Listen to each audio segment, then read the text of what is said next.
And I think our live stream is almost active. All right. So it looks like our live stream is now active. We'll be getting this show on the road shortly here. For everybody that's joining in now, welcome. Of course, as always, for those of you that do join in on the live stream, you have the ability to comment and using whichever chat feature you are accustomed to using. For those of you joining in on Zoom with the live session, welcome. You can at any time also use the chat to ask questions, interact with us. If you need us to slow down a little bit during the instruction, feel free to let us know. And I'm assuming that everybody is enjoying their return from the long holiday weekend.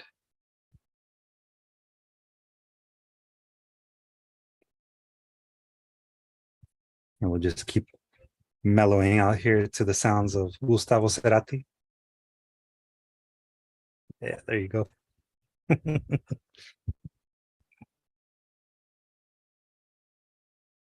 We'll wait for the song to finish before we get started. In case anybody's curious, this is Gustavo Cerati, and the name of the album is, I believe it was Fuerza Natural. Luis, I can hear you, but I can't hear the music. You can't hear the music? No. Lástima. I'm like, what is he talking about? And I see Abraham jamming, and I'm like, ¿qué está pasando? The sound of imagination. I guess. Welcome to the new lecture. I just want me to be creative, but that's a stretch. Pull a SpongeBob SquarePants and go, imagination. It's going to take a little bit more than that. Yeah, it might. All right. Well, like I was saying, that was Gustavo Cerati from the album Fuerza Natural. The name of the song was Sal, or Salt in Spanish. Do you have a question, Gia, before we start the recording? Yeah. Hi, everybody. Yeah, because I was kind of late coming in. So can you go over is what's due and when it's due? Because it's due now, right?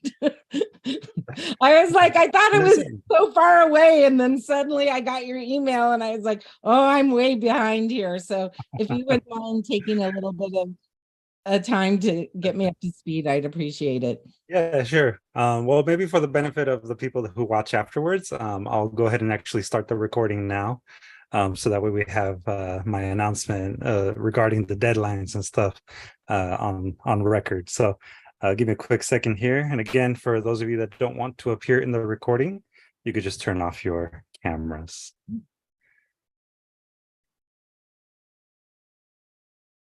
The robots have taken over and have let us know that the recording is in progress. Yeah, I was thinking the same thing.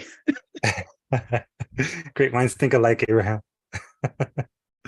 But yeah, again, for those of you joining in, whether that be on the live stream or here through Zoom, welcome. This is the 4th session of our creative writing lessons. What would that be? I guess the 8th week of our 12-week series, something like that. So in other words, this is the second to last creative writing lesson of the Conchas y Café series. Next week, we will have another workshopping session where those of you who are formally enrolled in the class will have an opportunity to workshop any writing that you've been doing inspired by our last few lessons.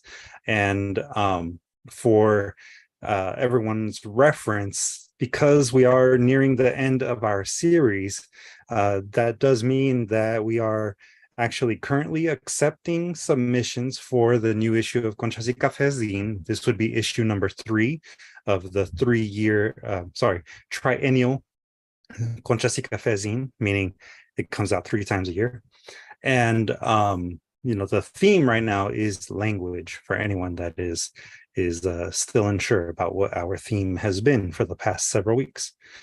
You can actually go to our website, dstilarts.org/conchasycafezine, and you can find the link on that specific page for submitting your work through Submittable.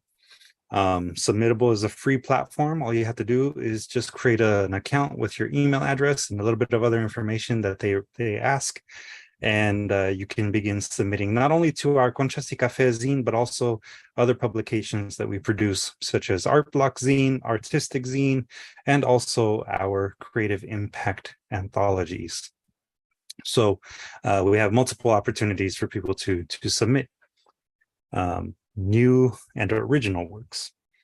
And even though, like I said, this is the second to last creative writing lesson, the final deadline for submitting work to be featured in this specific issue is actually in June. So it's essentially a month from now. You have like about 4 weeks, including this week, to submit your work. June, I always forget the dates off the top of my head, but it would be June. Give me a quick second here to reference my calendar. June 27th. So June 27th is the final day to submit your work to be potentially featured in the upcoming Conchas y Café zine. All right, and I don't know what's going on in the chat over here talking about tacos de lengua de pastor, carnitas. But yes, to just reinforce, June 27th, that is submission day for the next issue of Conchas y Café zine. So I hope that answers your question, Gia. Yes, thank you. I'm excited. I have a month. I thought it was like this week. I was like, oh no. So whoo, thanks. And I had tacos today too. So Taco Tuesday. Yay. Awesome. And you should say this week, Luis, so she will just turn in fast. Yes. Remember, guys, don't procrastinate. Don't be like me. Please Just kidding. Never mind. Okay. And as a very sincere appeal, please do not procrastinate, and please do take advantage of the workshopping. That is one of the reasons why Conchas y Café is structured the way that it is, where we have 1 week lesson, 1 week workshop, because we want to make sure that you feel as prepared as possible to submit work to be featured in our next issue of Conchas y Café zine. It's always great to have as much writing as possible. We want our community's voice to be more than adequately represented. We want this to really truly be your zine and not just Abraham's or mine. So, yeah. And with that said, today's lesson is actually going to be presented by Abraham, who in my little post on Google Classroom, I alluded to the fact that he's going to be playing the role of game show host. So I hope y'all came to win. Please make sure that you have a piece of paper and or a pen and pencil available for you to keep track of your points. Porque vamos a empezar con el concurso de Abraham. Take it away, Abraham. Cool. Let me share. And I mean, you can also use your phone to do the math for you, but come on, people. Come on. Choose the math. Okay. Let me share my screen. Let's see which one is it. It's also good to take notes too. Yeah, excellent. Okie dokie, let me set up all these things in my side of the jungle. Ugh, I hate when this, when the shirt thing comes here, it gets all weird. Okay, so everybody can hear me, right? Excellent. Okay, let's start with today's quote. And everybody can see as well, right? Just making sure of that. Yes, okay. The use of the right word, the exact word, is the difference between a pencil with a sharp point and a thick crayon. This quote comes from Peter Marshall, born May 27, 1902, and passed away January 26, 1949. Was a Scottish American preacher, pastor of the New York Avenue Presbyterian Church in Washington, D.C., and was appointed as chaplain of the United States Senate. Y en español, el uso de la palabra correcta, la palabra exacta, es la diferencia entre un lápiz con punta afilada y un crayón grueso. Como les decía, estas palabras vienen de Peter Marshall, nacido el 27 de mayo de 1902 y falleció el 26 de enero de 1949. Fue un predicador escocés, estadounidense, pastor de la iglesia presbiteriana de la Avenida de Nueva York en Washington, D.C., y fue designado capellán del Senado de los Estados Unidos. Y con esto les damos, pues quiero escuchar su opinión. ¿Qué piensan de estas palabras? Y go whenever you guys are ready.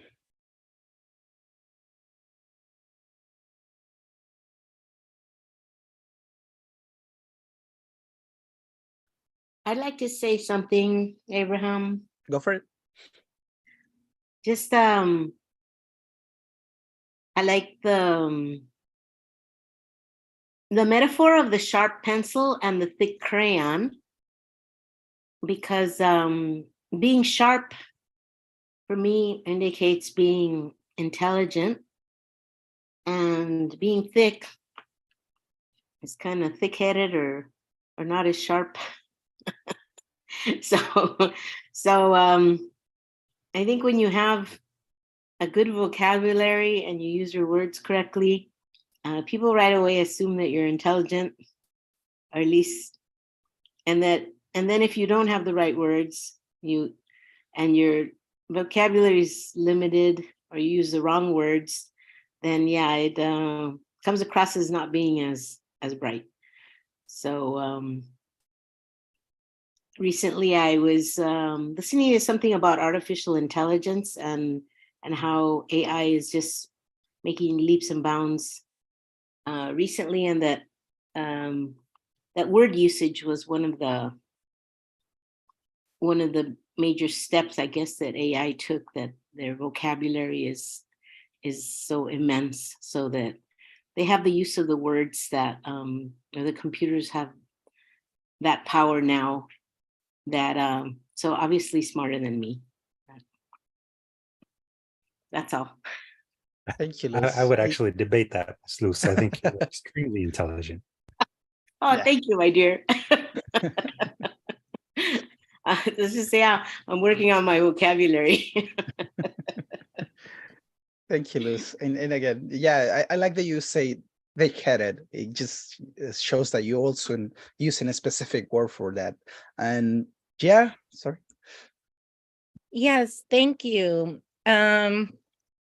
Yeah, I thought what Lou said was very insightful, and I think it also speaks to just the importance of your word and the intent of it, you know, and sharp too. I also think meaning like sharp tongue, you know, that sometimes you know, just to be sarcastic, you can, you know, when you say something, even though you're like, oh, it's a joke, but it has sort of that edge, you know, to poke.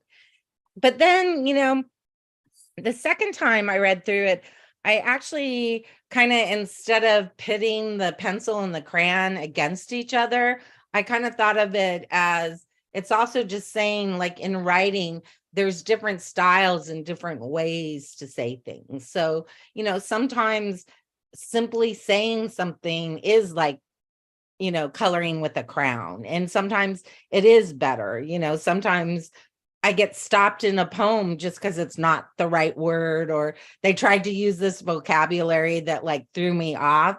So as much as, you know, yes, I think, you know, the most prominent metaphor is sharp, to be precise is correct. But I also think that, we can color our words and shade it in different ways. And that's a power of language too. Yes, definitely. Thank you, Gia. You're totally correct on that one. And anybody else who wants to speak on these two quotes? I mean, one quote, but it's just in Spanish and English. Yeah, in the chat, Mojde wrote, between being open versus closed to ideas, which is, I think, an interesting interpretation too, Maybe also a person could interpret the quote as thinking of a crayon kind of like as a way to sort of paint a broader picture, but a sharp pencil or the exact word might be more focused, and more maybe deliberate, whereas with a thick crayon you're able to cover broader areas of the human range of emotion. Yes, definitely. And well, because since I've been working with DSTL Arts and a lot of more literary work, not that I haven't before, but I've been putting way more attention into the specific words. So every time that I found a word that it's like, oh, that's exactly the word that I wanted to use, but I haven't find it, that's like exactly this quote, like say sharp, meaning like a specific word for that feeling that you want to convey. And again, it's not also the sense of being intelligent in a sense of using heavy or long words. It's more about the exact way of expressing what you want. And regardless, and again, you also have to think who's receiving your words, right? If you're talking to a kid, you also have to find the perfect word for that kid to understand you. So it's a balance, but it's so interesting to think of these things. And who else do we have that wants to speak before we move on? Okay, so let's continue. So, untranslatable words. There are so many universal human feelings that we wish we had the words to capture. And maybe our language doesn't, but it's pretty common to find that word in another language. En español, palabras intraducibles. Hay tantos sentimientos humanos universales que desearíamos tener palabras para capturar. Y tal vez nuestro idioma no las tenga, pero es bastante común encontrar esa palabra en otro idioma. Y con esto en mente, vamos a comenzar el juego del día de hoy. So, game. I will read 3 mystery words per round. We're going to have 6 rounds, I think. And language that it belongs to. And then you will match their definition. Again, I'm going to give you the words and then the definitions. Every correct match is a point. Again, add the points at the end of the game, and let's see who is the master of the words. Again, I'm going to give 3 words that are from different languages, and then I'm going to give 3 definitions, and you have to match them, okay? En español, como está haciendo, hoy tenemos un super juego. Leeré 3 palabras misteriosas. Me gusta decir misteriosas. Por ronda. Y vamos a tener como 6 rondas. Y el idioma del que viene cada palabra. Se los voy a decir el idioma y después de dónde proviene. Después, luego les diré los tienen que coincidir con su definición, porque también les voy a dar la definición. Voy a decir 3 palabras y 3 definiciones y ustedes las tienen que juntar. Y después cada conexión correcta es un punto. Al final del juego pues, lo sumarán y veremos quién es el maestro de las palabras. Y repito, son como 6 rondas y cada ronda tiene, básicamente pueden ganar 3 puntos si son super sharp. So, any questions before we move on? ¿Alguna pregunta antes que comencemos este juego? Acuérdense, tengan lápiz, papel, donde quieran apuntar sus puntos. Okay, No, I guess. we are abiding by the honor system. So, Yeah. if you don't get it right, just please, honor the fact that you did not get it right. I'm gonna use the God rules. I know what you guys doing at every minute. Can't lie to me. Just kidding. I don't have those powers yet. Wait for AI. Just kidding. So, any questions before we move on? ¿Alguna pregunta? Exactly. No cheating, yeah. No cheating. Not cheating. Okay. So, let's begin. And again, I'm going to give you the answers for round. Each round, I give you the answers so you can take notes and see which ones you got right. I'm going to give you like 2 minutes per round. Like after I finish, I give you 2 minutes to match them. And then we'll move on to the next one and the next one. And at the end, we'll see who has the most points, right? So without further ado, let's see who's going to become the master of words. Veremos quién será el maestro de las palabras. Comencemos. Round 1. Fight. So the first word is Higail.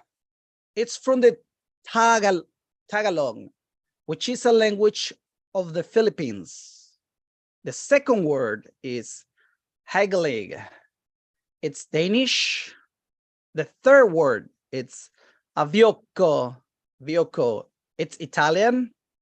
So, A, it means that sleepy feeling you get after a big meal.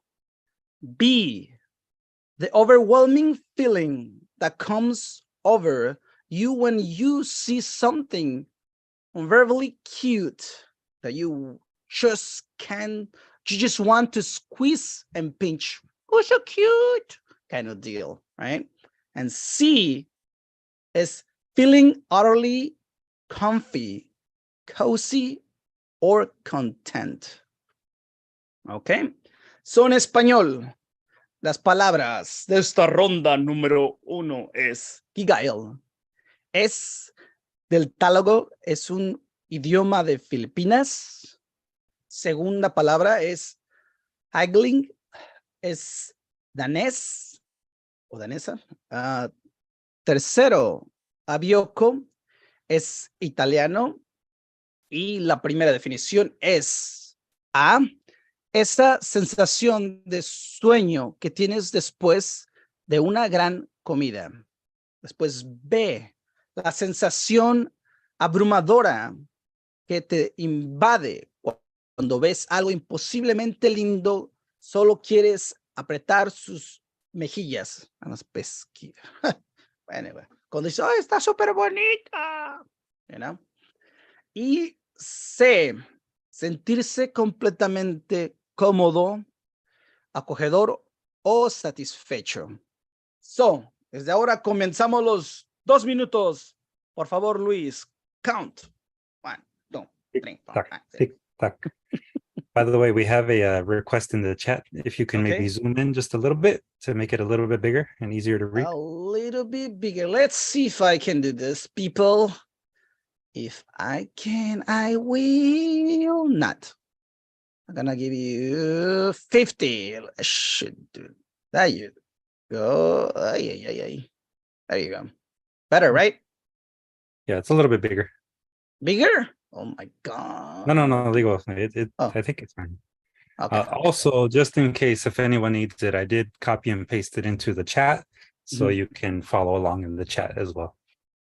Yeah, not gonna go a little bit smaller because the rest of the stuff. I want you to see. So 50 should do it. There you go. So Luis, how are we on time? 1 more minute. 1 minuto más, señores y señoras, y niños y niñitas.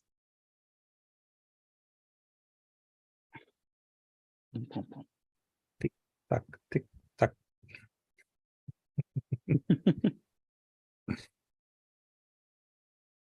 I should have got like a buzzer or something.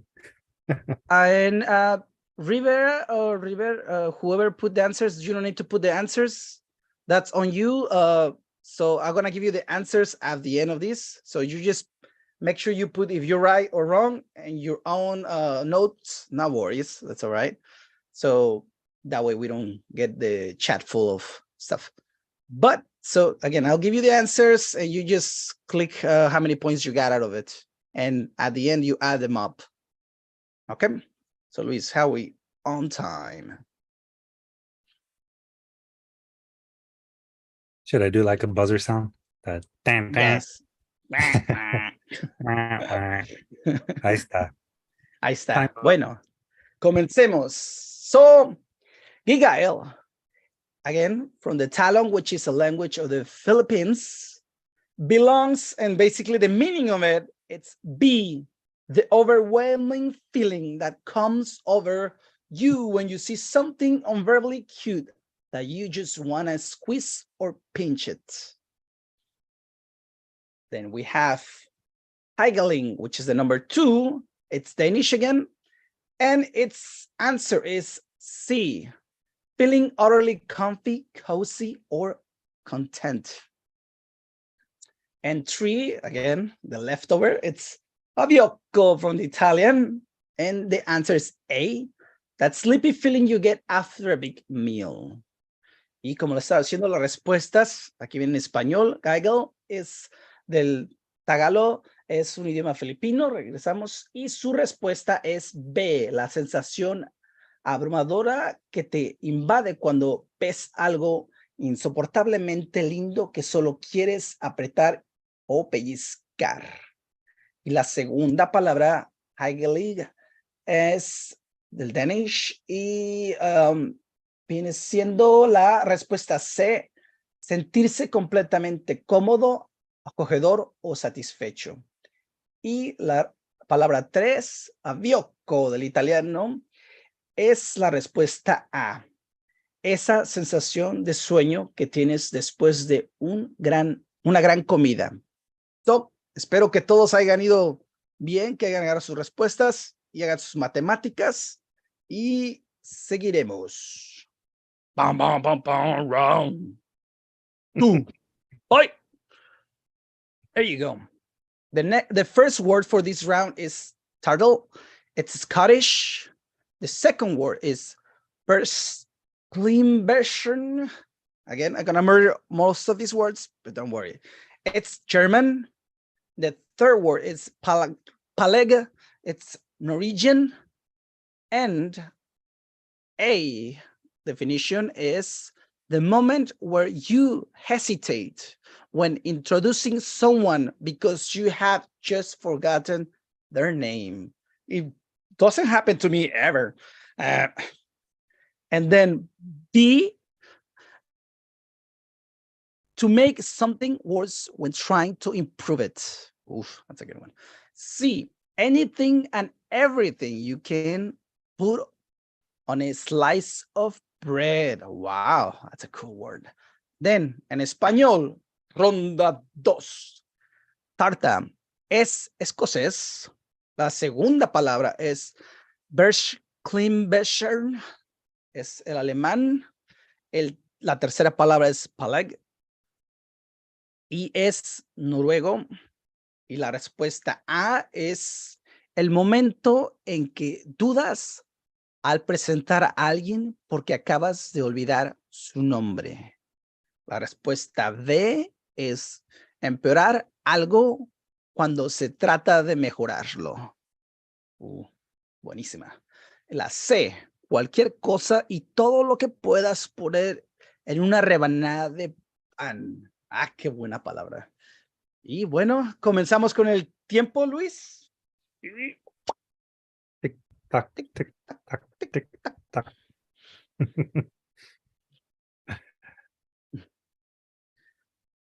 Esas palabras están bien padres.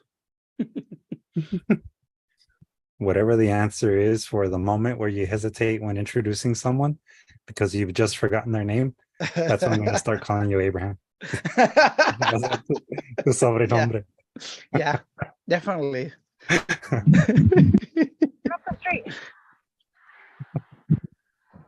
You're totally right, Pancho.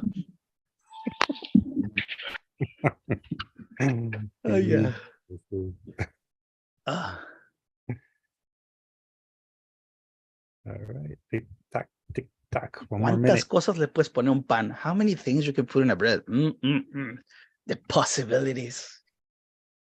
It's like the same thing with a tortilla. We need one for the tortilla word. Instead of Yeah, bread, tortilla. All need to the things create you can that put one. into tortilla.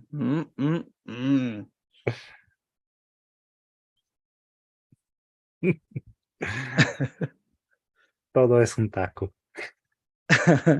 Empeorar algo cuando se trata de mejorar. To fix something when you're trying to make it wrong. Also, that's a good word. And probably some type of psychologists are the ones who made that one. It's like, people's always fucking up. It's a very relatable word. Yeah.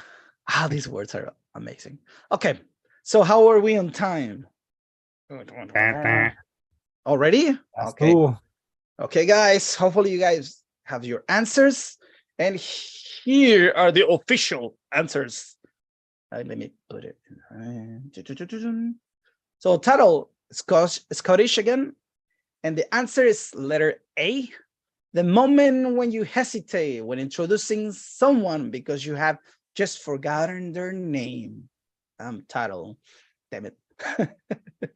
Then the second one, number 2, Verschlimmbessern. It's German. And the answer is B.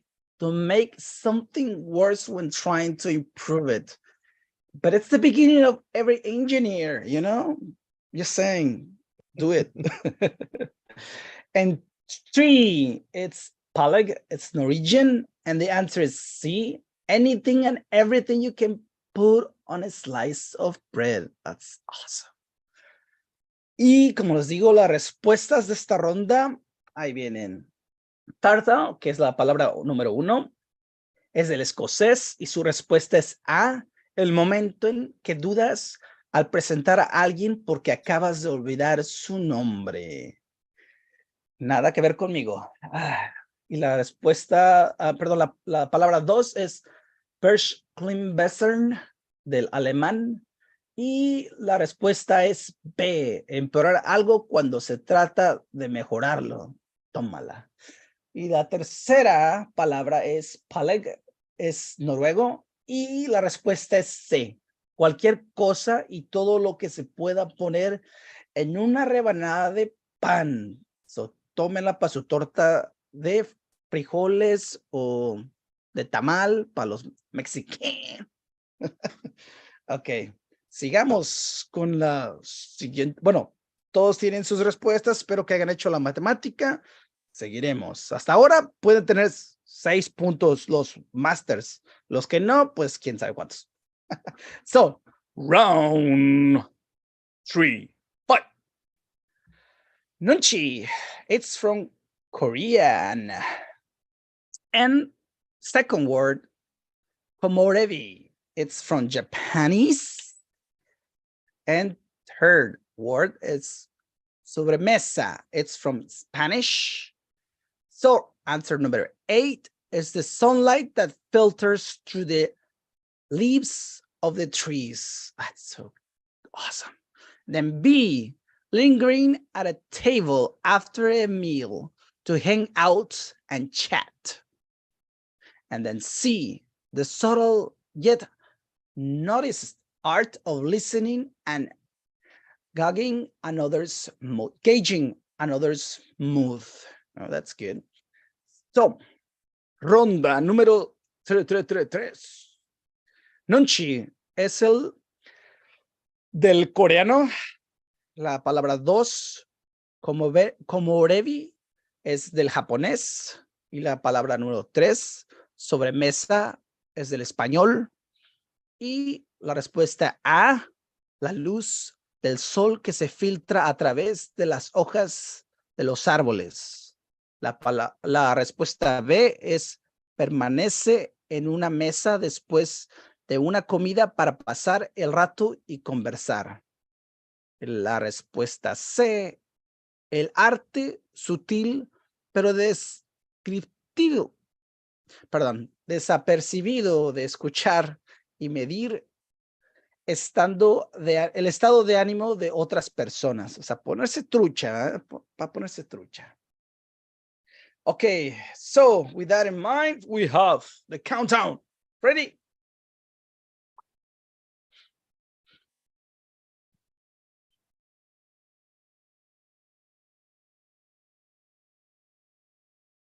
Tick tack, Tick tock, tick tock.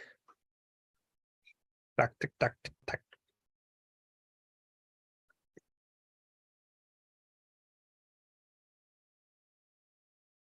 Personally, I just like the way that it sounds when you say the sunlight that filters through the leaves of the trees. Yeah, that's an amazing concept to put it into a word. I Mhm. love that. Yeah.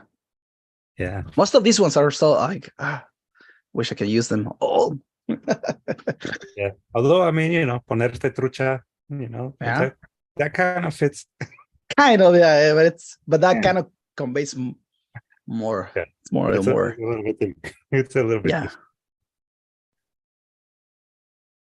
Yeah, ponerte trucha is a little bit more like Be on beyond. your toes, kind of. Yeah. So kind of encompasses or more global. Yeah. Yeah. I hope everyone is enjoying the game. Please remember to total up your scores. Yeah, I can smell the smoke. People's really thinking today. Tac, tick, tac. Final seconds. Ooh, I put it there. Tac.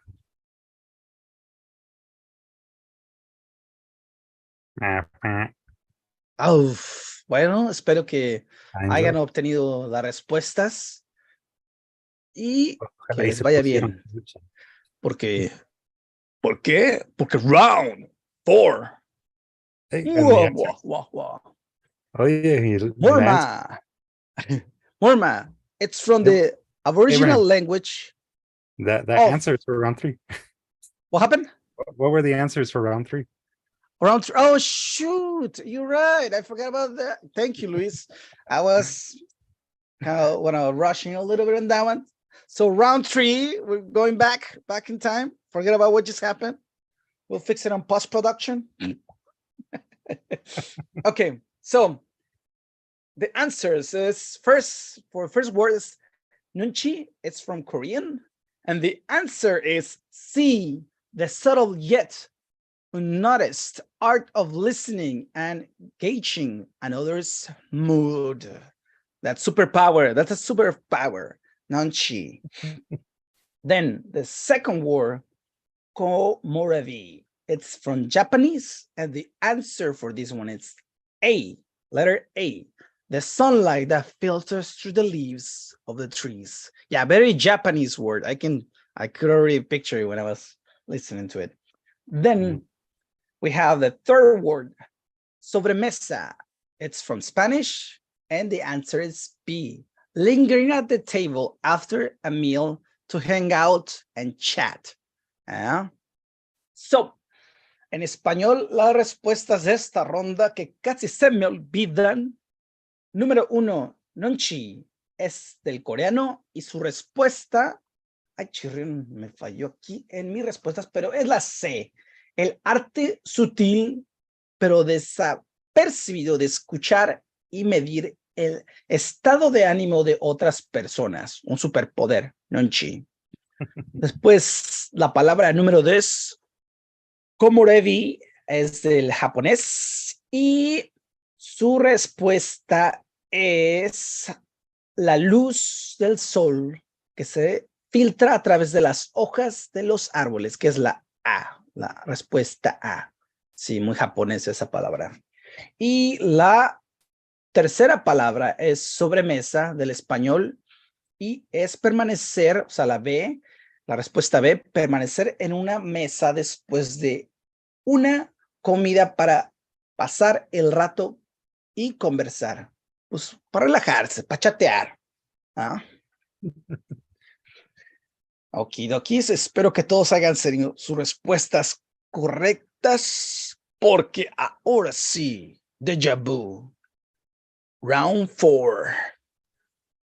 So, the first word is murma. It's from the Aboriginal language of Northern Australia. The second word, mangara, it's from Swedish. The third word is karelu. It's from Tulu, a language spoken in southwest India.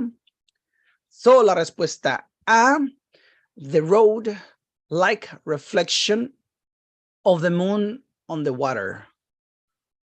Then B, the act of searching for something in the water with only your feet.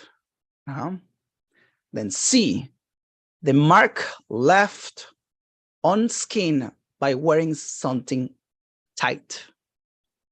So, la ronda número 4, Morma es la palabra número 1, es de la lengua aborigen del norte de Australia. La segunda palabra es mangata, es del sueco. La tercera palabra es karelu, es del Tulu, un idioma que se habla en el suroeste de la India. La respuesta A es el reflejo de la luna sobre el agua como un camino. La respuesta B, el acto de buscar algo en el agua solo con los pies.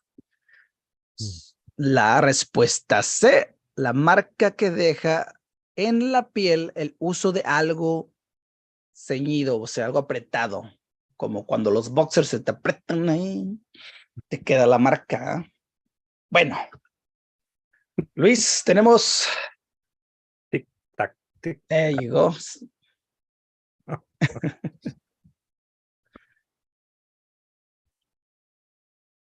I don't know if I've ever seen the moon reflected on water to look like a road. Te voy a sacar a pasear más seguido. ¿Te vas a llevar a la playa?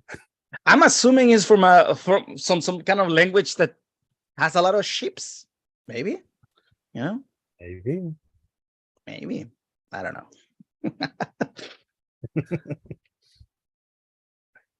Yeah, don't believe any of my hints, because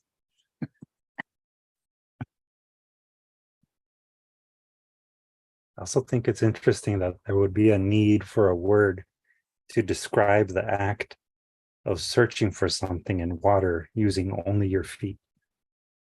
yeah. That's interesting. I wonder how that came to be. Yes. Again, that's what I love, different language. You can see how people think. They don't think the same way because they have different environment, different culture.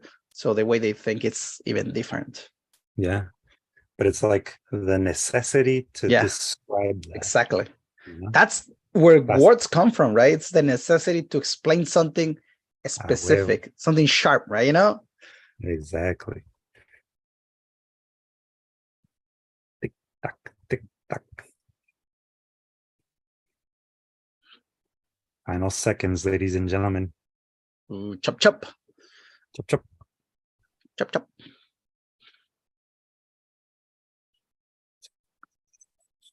Oh, my coffee is done. Oh, is there a word for that? The tragedy when coffee is out. You have no more coffee. That's a good word. We need it. And we need to make that one. Okay, dokies. Time is up. Time is up, people. So here are the answers for this round. Palabra número uno, word number 1, Morma. It's from the Aboriginal language of Northern Australia.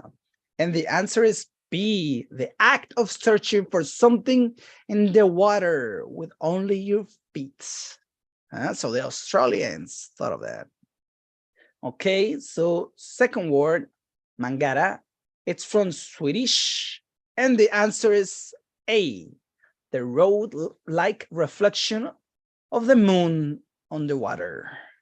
Really interesting word. Then we have the third word, karalu.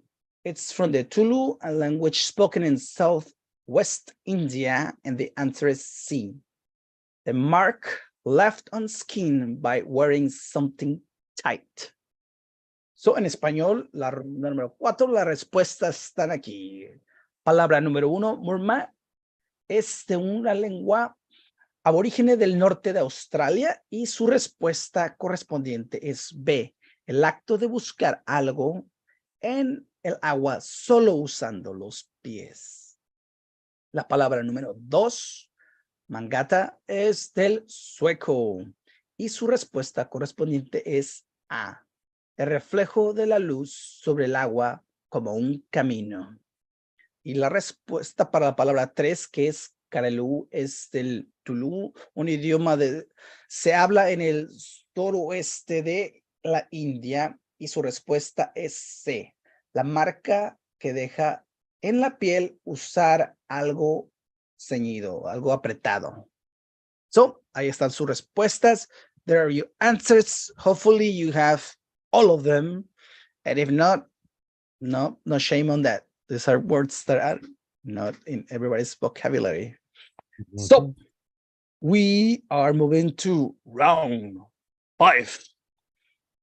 Okay, so first word is Hanjauku. It's from the language called Kwangali, which is from the place Namibia and Angola in southern Africa.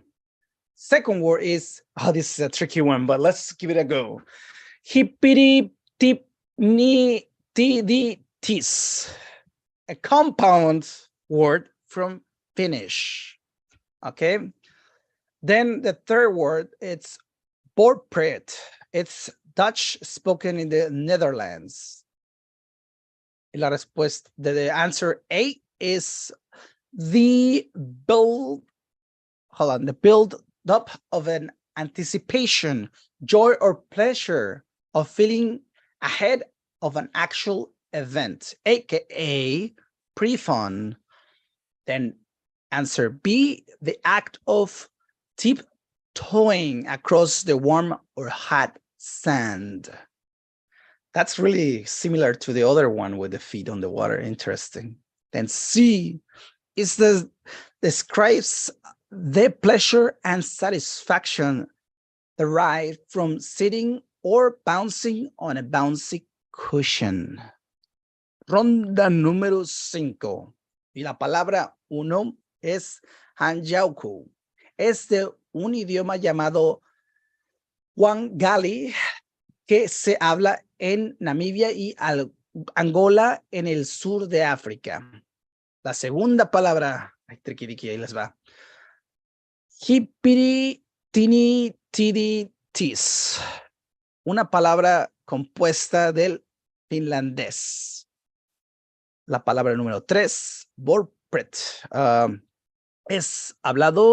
Se habla en los Países Bajos. Y la respuesta A, la acumulación de anticipación, alegría o placer que sientes antes de un evento real, también conocido como divertirse previamente, ¿verdad? La respuesta B, el acto de caminar de puntillas sobre la arena tibia o caliente. Y la respuesta C describe el placer y satisfacción que se deriva de sentarse o saltar sobre un cojín hinchable. No es hinchable, eso no es la palabra. Bueno, para rebotar en un colchón, está rebotando en un colchón básicamente. Y con eso, el tiempo, Luis, gire. Tic-tac, tic-tac.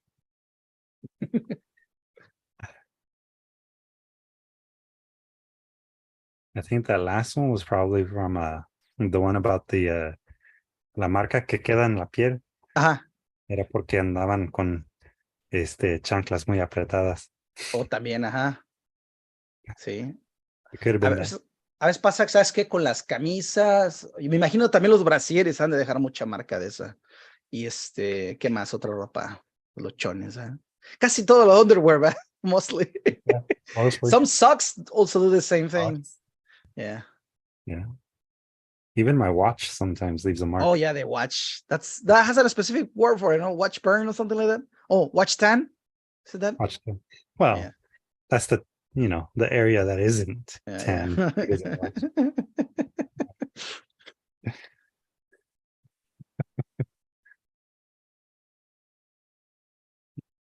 Tic, tac. I don't know. Yo por mí como que este es más fácil. ¿Más qué? ¿Más difícil? Más fácil. ¿O This este one, round? yeah. Ah, pues And quién I sabe, feel ahorita like veremos. if you think about the country where the words come from, what the words are trying to describe, I think you might be able to make better connections. A cool thing to notice also, like, we'll talk about later, I guess. No hints. Speaking of which, bam, bam. Oh, hablando de, se les acabó su tiempo. Okay, here we go. Here are your answers for round 5. The answer for first word is Anjauku. It's from the language called Wangali, which is spoken in Namibia and Angola in Southern Africa. The answer for this word is B, the act of tiptoeing across a warm or hot sand. Then the second one, Haipi Tini Tidi Tis, is a compound word from Finnish. And the answer is C. It describes the pleasure of satisfaction derived from sitting or bouncing on a bouncy cushion. Again, this is Amaranopia and its essence, like totally kind of describing sounds of it. And then 3, Borpret. It's Dutch spoken in Netherlands. And the answer for this word is A, the buildup of anticipation, joy or pleasure you feel ahead of an actual event, aka pre-fun. That's a really cool word, you know. En las respuestas de esta ronda número 5, la palabra 1, Hanjauku, es un idioma llamado Wangali, que se habla en Namibia y Angola en el sur de África. Su respuesta correspondiente es la B, el acto de caminar de puntillas sobre arena tibia o caliente. La palabra número 2, hippiri, tini, tiris, something. Ahora sí me falló, súper fallada, pero bueno. Una palabra compuesta de finlandés. Y su respuesta correcta, la C, describe el placer y satisfacción que se deriva de sentarse o saltar sobre un cojín, bonchoncito hinchable. I don't know, estoy buscando la palabra para eso. Y la palabra número 3, Borpret, es holandés, se habla en los Países Bajos y su respuesta es A, la acumulación de anticipación, alegría o placer que sientes antes de un evento real, también conocido como diversión previa. Antes, cuando ya sientes que va a venir el show, estás emocionado. Ok. Sería un cojín. Un cojín. ¿De rebote o un cojín elástico? Elástico, son un poquito mejor que hinchable. Hinchable es como more like something that's inflated with it. I don't know. Yeah. Okay. So hopefully you guys have most of the answers and you feel that you're lagging behind. This is your last chance to become the master of the words, which is a title you can engrave on your grave. You know, people will know you forever for the master of words. Yep. Will officially recognize it. Yeah. You can put it on any title. Okay. Here we go for the last round, round 6. So the first word is Trepverter. It's from Yiddish. The second word is akihi. It's from Hawaii. The third word is iktsuarpuk. It's from Inuktitut, an indigenous language spoken in Canada. So the answer A is listening to directions and then walking off and not promptly forgetting them. Ay, ay, ay. Then B, a witty comeback you think of only when it's too late to use, literally staircase words. Then C, the act of repeatedly going outside to keep checking if anyone is coming. La ronda 6. Primera palabra. Trepverter es del forma Yiddish, es una palabra Yiddish. La 2, akihi, es del Hawái. La palabra número 3, iktsuarpuk, es de un Inuktitut, una lengua indígena que se habla en Canadá. La respuesta A, escuchar instrucciones y luego alejarse y olvidarlas rápidamente. La B, una respuesta ingeniosa en la que piensas solo cuando es demasiado tarde para usarla. Literalmente, palabras de escalera. La respuesta C, el acto de salir repetidamente a la calle para seguir revisando si alguien viene, ¿verdad? So, estar de chismoso, es lo que yo digo. Cuando no tienes tele, se ve, ¿verdad? Cuando no tienes Netflix y estás viendo quién está afuera. Yo conocí unas vecinas así, pero es otra historia.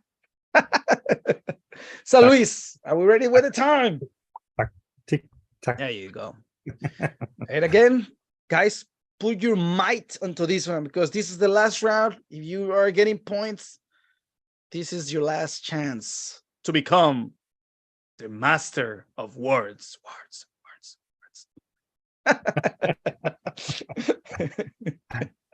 It's an official title. You can I'm gonna try and figure out in the post-production if I can add like lightning or something. In the meantime, I'm doing the special effects. Exactly. By the way, I think my dad had a special word for el escuchar instrucciones y luego alejarse y olvidarlas. Do you remember that one? My dad's special word for that was burro. I can see that happening. I heard that one a lot as a kid. Menso works too. Menso. That's Menso. Yeah, You're just being mean to the guys. That was my dad's way of showing love. You guys, we can't focus without these jokes. Ay. Tick tock, tick tock.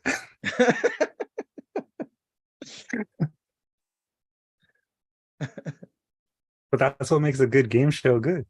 Yeah.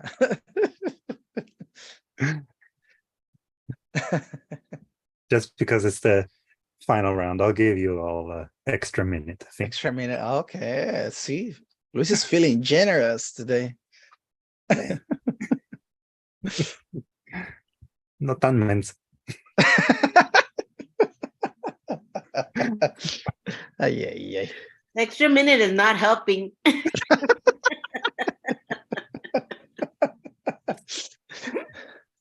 Ouch. Okay, I'm just gonna mute you guys so I can think. Oh, Michelle says in the chat, I feel I traveled to the world and back for so far. Yep, definitely. This is a tour. Today we're doing a tour of languages. And jokes. All right. Another extra 30 seconds then. Oh, damn.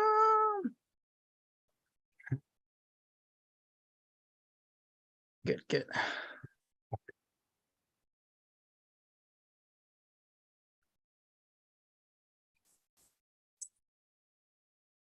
Talking about sound effects, I remember I went to this Vicente Fernandez concert, and of course, he wasn't Vicente Fernandez because he just passed away, but he was an imitator. And the guy, did this whole thing. It was like, check this out. He did like, but he will do this and really perfect, like, and like, oh, estoy loco. But you guys are the ones picturing the whole thing. So you guys are worst. Oh my God, that guy was he was a good singer and had a perfect personality. That's Nice, pretty good. nice. All right. Time's up. Well, guys, hopefully you guys use all your brain power for this one because it's the last one. So the answers for this round is numero uno, number one. Interpreter.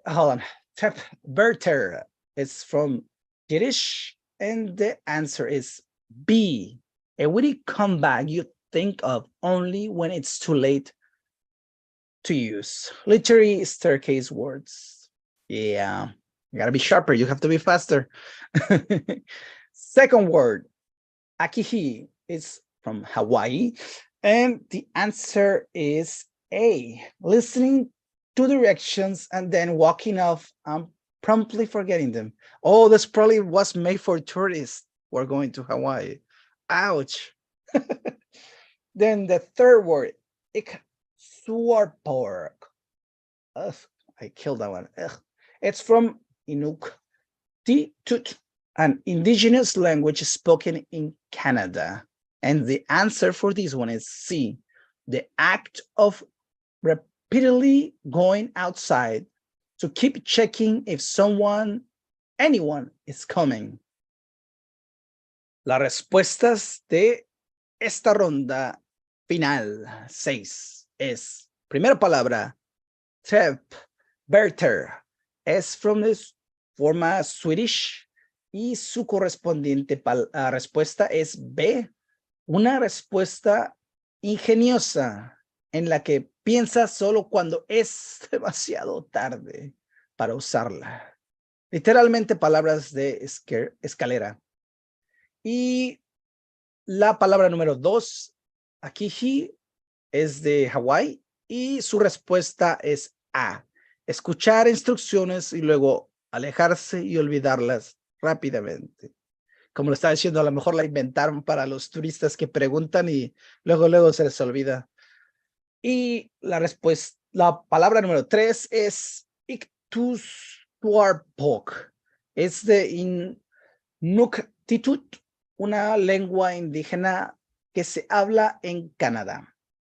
Su respuesta es C, el acto de salir repetidamente a la calle para seguir revisando si alguien está allá afuera. Es chismoso, digámoslo como es.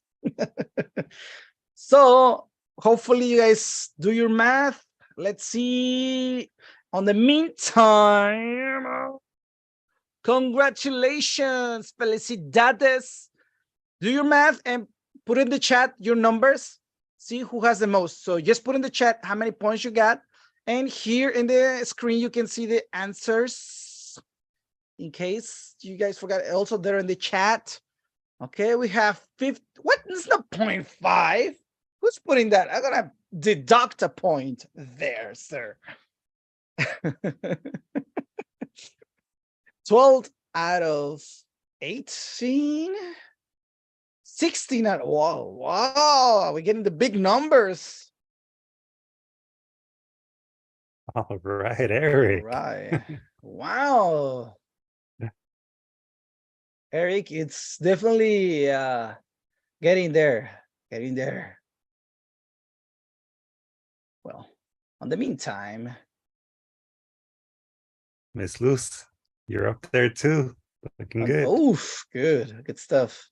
Yeah, 9 In out the of 18. meantime, we're gonna thank our sponsors, you know, all the airlines that let us travel to the world for this game. Just lucky guessing, that's all. Yes, we'd like to thank our sponsor, Google. For the millions of dollars they have, you know, sent this way. Yeah. Is that a word for fake sponsors? Somebody needs to make that one up.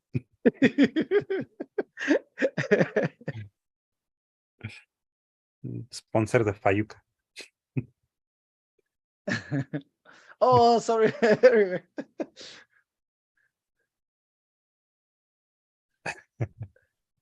I'm not gonna do the math for you guys. I mean, don't make me do the math today. With Well, I mean, so far we've got Eric in the lead, which is yeah. great. First How time many showing. people are we missing? How many people still doing their math? I'm not sure, but Okay. 16 out I of cannot see everybody on my screen. I can only see 4 people. So I can see the chat, but so far that's all I can master. Okay, let's give you guys 1 more minute to see if you can put your numbers, if you're missing your numbers. Come on, people. Yep. Math. And remember, Next the best you test. could do was 3 points in each round, right? So, Yeah. So like Lucy, the maths, 18 delicious points. 18 total points. I mean, you did 0. I'm definitely not gonna say nothing. So in reality, it's a game that's a little hard. I was gonna say that. Yeah. And I think it's also fascinating to see the things that people really needed to express, right? Because that's ultimately what this comes down to, is our human need to express certain emotions, certain concepts, things that are actually valuable to that particular culture. And I'm glad that you mentioned that, because again, this game came from the episode of 20,000 Hertz. And here's the link. I'm gonna put it in the chat. Copy and paste. You can also get it from the handout. Este juego vino del episodio de 20,000 Hertz. Es un podcast. Y aquí está el link, lo puse en el chat. And I say that because in the podcast, you can see the people doing the game, you know, trying the answers and their explanations to why they chose the words. And that's also a fascinating part, like why you thought of this word being such and such. So it's really interesting to see it that way as well. Okay, well, I guess we're gonna crown and give this like super title to, yep, Eric, you are, sir, you are the master of words. Unas felicitaciones para Eric, que es el maestro de las palabras. Oh, felicidades. Production, I'm gonna try and do like some, like, you know, little confetti things, and yeah. Bravo, Eric. Bravo. Eric, congratulations. You are a master, sir. Don't let anybody else tell you're not. You have proof. Show them the video. Tell them to click link, follow, and subscribe. Nice, see? Okay, guys. Great game. You guys are good sports. And we're taking some time, but we're going there. We're moving on. And again, congratulations, Eric. You are a master of words. Okay. So indeed, language are not perfect. Sometimes the words you're looking for don't exist, or at least on our own language, or no one has created them yet. Entonces, efectivamente, los idiomas no son perfectos. A veces las palabras que buscamos no existen, o al menos en nuestro propio idioma, o nadie las ha creado aún. So con esto en mente, with this in mind, we are going to ask for somebody to read this first in English. Then we're going to move to the Spanish, somebody to read in Spanish. So please, I need somebody to read this in English. Please. Okay, Rebecca Salisi. Salasi? There you go. Whenever you are ready. Okay. It says, Neodazali.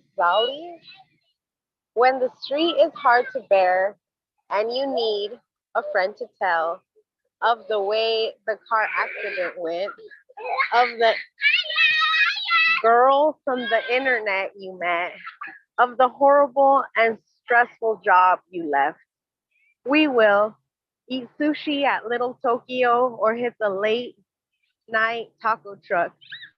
We will drink 85-degree boba or 19 crimes wine or 805 beer. Turn up the volume. La Chica de Humo by Emmanuel is on, friends. Let's go. Let's go. Thank you very much. You're giving life to this poem. And so, en Spanish, en español, por favor, alguien que se aviente a esta obra maestra. I'll give it a shot. Muchas gracias, Luz. Neudasali, ¿cómo se dice, Abraham? Ayúdame. Neuda Salis. Ok, Neudasalis. Cuando el estrés es difícil de soportar y tú necesitas un amigo para contar de la forma en que fue el accidente automovilístico, de la chica del internet que conquistaste, del horrible y estresante trabajo que dejaste. Lo haremos. Comeremos sushi en Little Tokyo o iremos al camión de tacos por la noche. Lo haremos, beberemos boba 85 grados o vino 19 crímenes o cerveza 805. Sube el volumen. La chica de humo por Emanuel está tocando. Amigos, vamos, vamos. Muchísimas gracias, Luz. Un placer. So, muchísimas gracias. Te salió buenísimo. Nada más que una palabrita no era conquistar, era conocer, pero lo veremos. No está caminando. Oops. Okay, Abraham, can you go back up to the English so I yes, can I'll hold it do again? that. And again, Thank you. guys, let me know what you guys think about this poem. Díganme qué piensan acerca de este poema, por favor, señores y señoras, y señoritas y niñitos.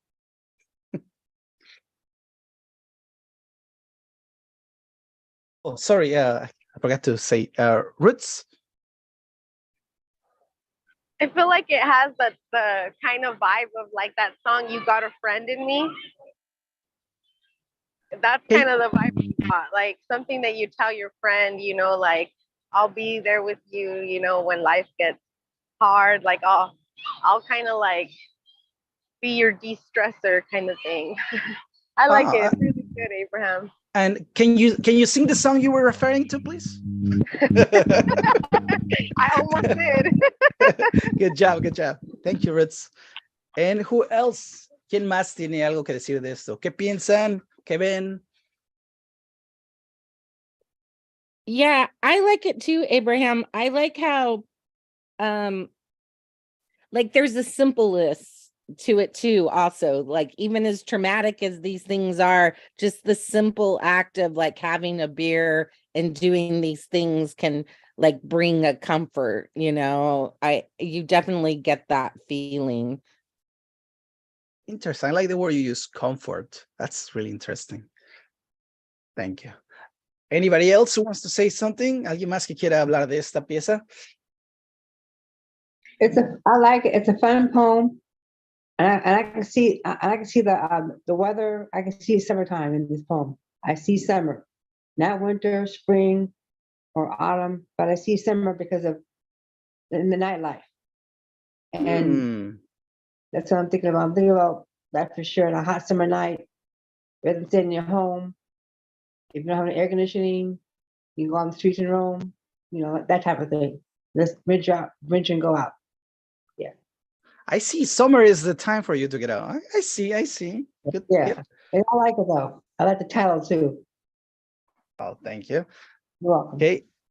Anybody else wants to speak? No. I just wanted to say that it translated really well into Spanish, that it sounded excellent in both languages. So I don't know how you did that, but I'm impressed. It was a lucky move.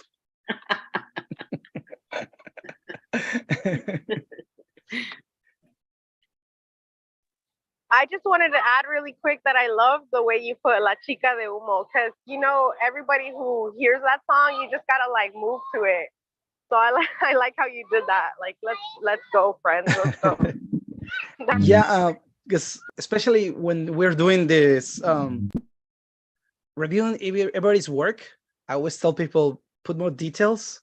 Don't say a fan song or things like that. So this time I wanted to emphasize on that and show a couple more details that are more intimate. Like one of my friends loves that song, so every time it comes out, we always cheer up and all that stuff. So it's kind of that why I put a couple of those things here and there. And without further ado, let's continue. So let's see what the title is. New Dalasis.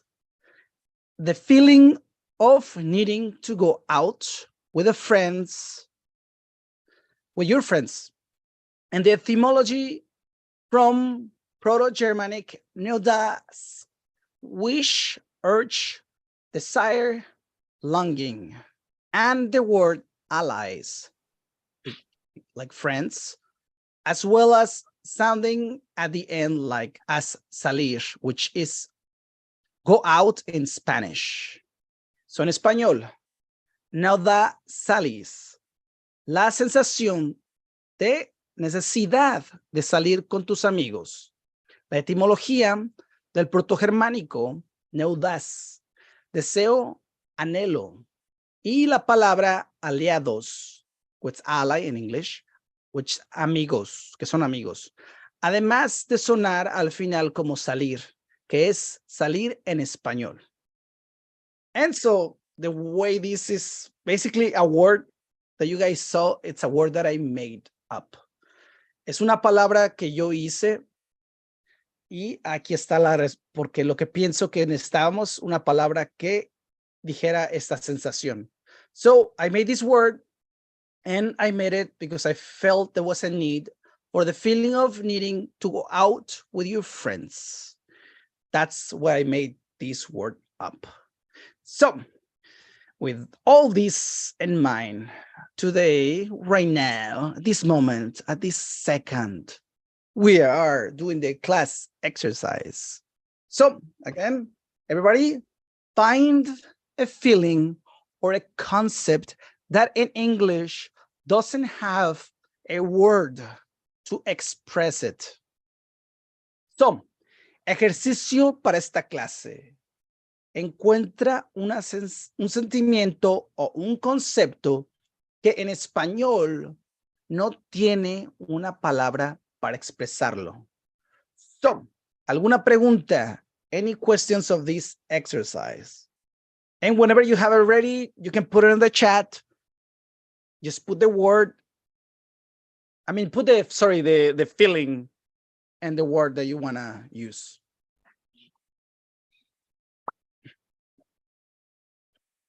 Or both, or one.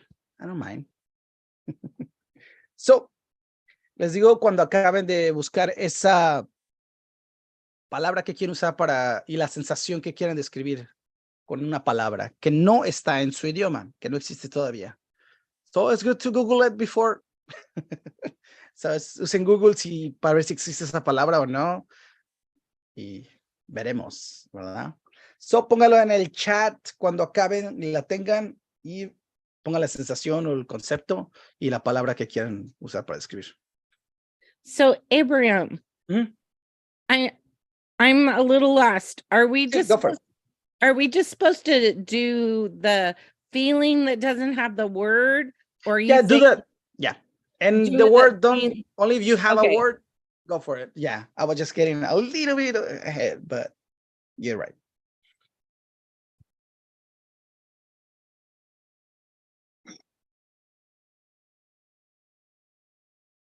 So it's good if you guys thought about words when we were playing the game. Maybe use that knowledge right now to your advantage.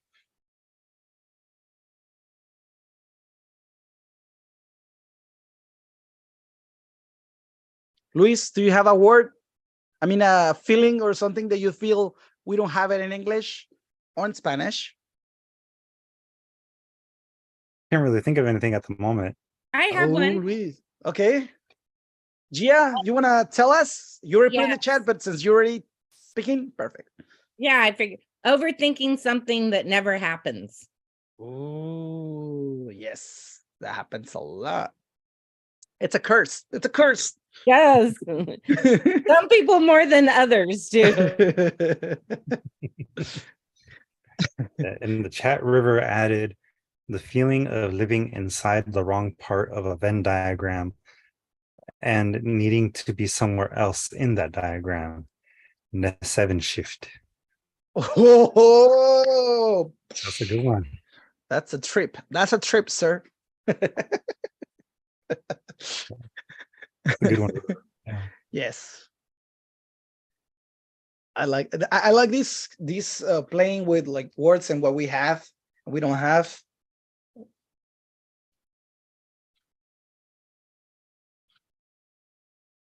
Yeah, if I had to come up with one, I think I would try to create a word for la melancolía mexicana.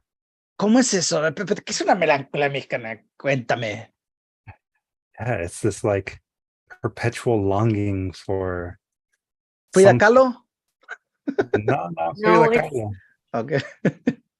Like a Mexican Pero Five? locura de la tequila. culture? Oh, eso ya se llama ser alcohólico. That's where I was going.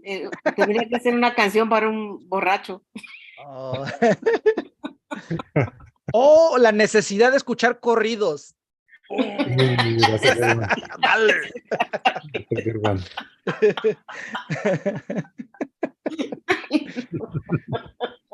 Ay, ay, ay. Melancorridos. Melancorrido. Oh, boom, there you go. That's it. Melancorridos. That's the one.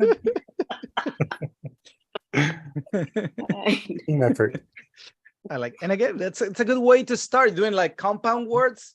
That's Mhm. also perfect. For my word, again, I decided to use different languages and stuff like that to kind of make my Mhm. word.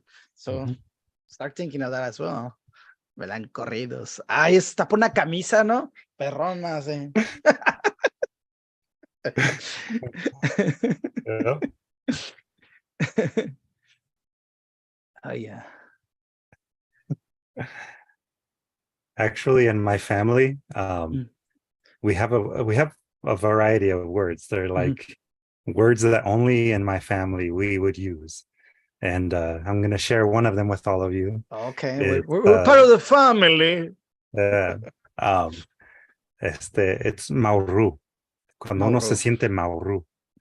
And Mauru is like when you feel very loving and very needy of affection.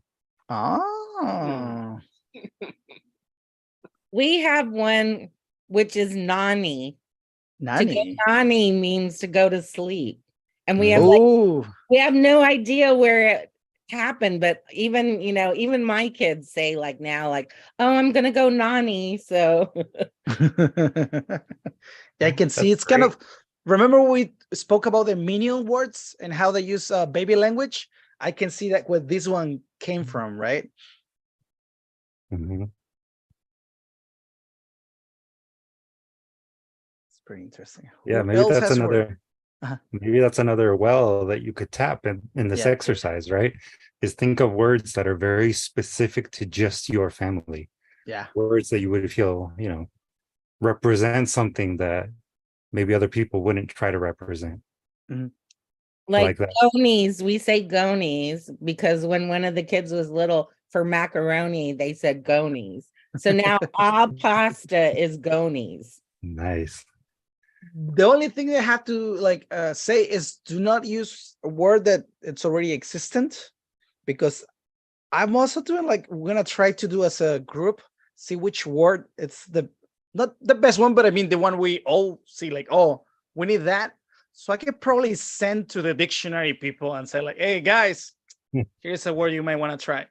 I'm gonna do that. So make sure you find a word that doesn't exist. Maybe Maybe DSTL Arts will have a word on the dictionary. Yeah, that'd be great. Mm-hmm. The River added in the chat, we use pig paper in our house for scrap paper because when I was little, my dad would draw the story of the three little pigs on scrap paper. Pig paper. I like that. That kind of remind me of like in Mexico, I was going to this school and they forbid like to use soccer balls. I don't know why. Maybe people broke windows, but just weird because the windows were covered with this metal mesh, so it was not something that would happen. But so since we didn't have any soccer balls, we will use all the paper and get a ball and tape it. And that reminded me of that. That's cool. All right. Well, at least I hope people are, writing down their ideas, right? For potential emotions, activities, whatever, that has no word to express it. Okay.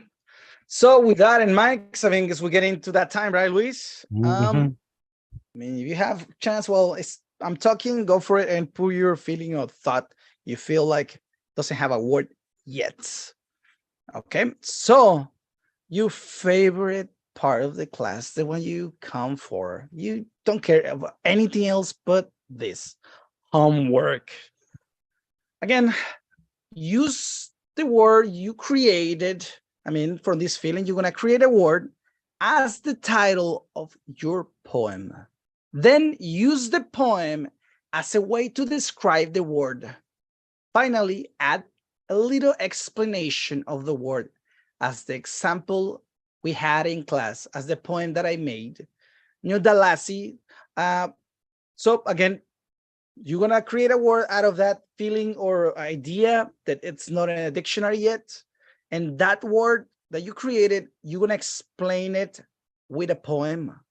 Then you're going to put under the poem what the word means. And if you want to do, like I put how the word came to be, you can do a little bit of that as well. Not too much. Try to make it small. Tarea. Usa la palabra que creaste como el título de tu poema. Luego usa el poema como una forma de describir la palabra.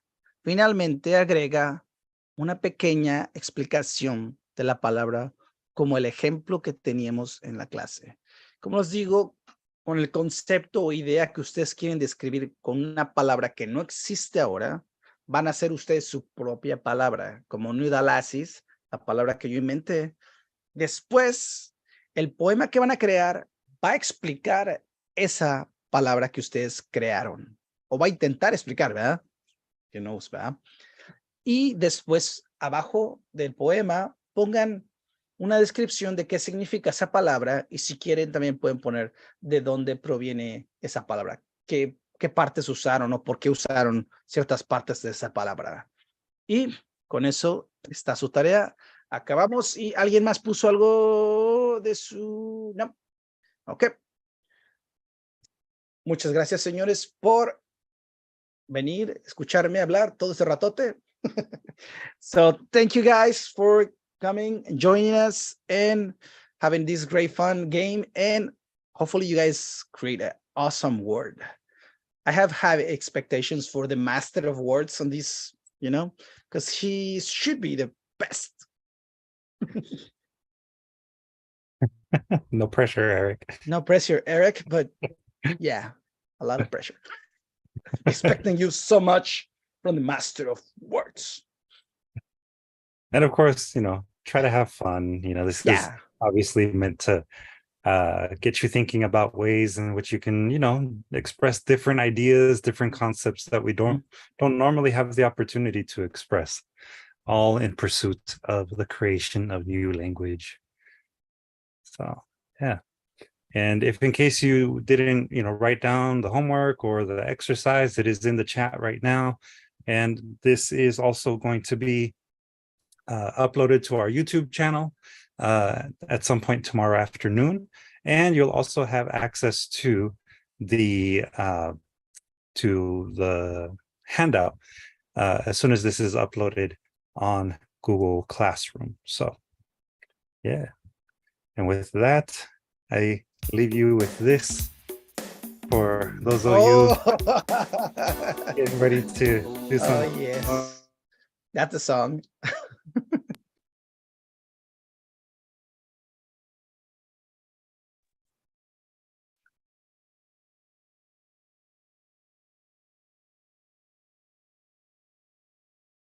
Oops, Luis, I think you cut out. Or did I cut out? No, I can't hear it either. Yeah, I think Luis got a little connection issues in that one. I didn't hear the first song in the beginning of class. Now I'm not hearing the last one either. No, I think Luis cut out, like he froze. Oh, that's okay. So voy a buscar la chica de humo. Yeah. And play it for myself. Yeah, it's a good song. It's a good song. All right. Thanks, Abraham. It was a good class. I had fun.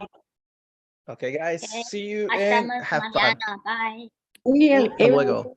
good night. Thank you. Bye, guys. Bye, everybody.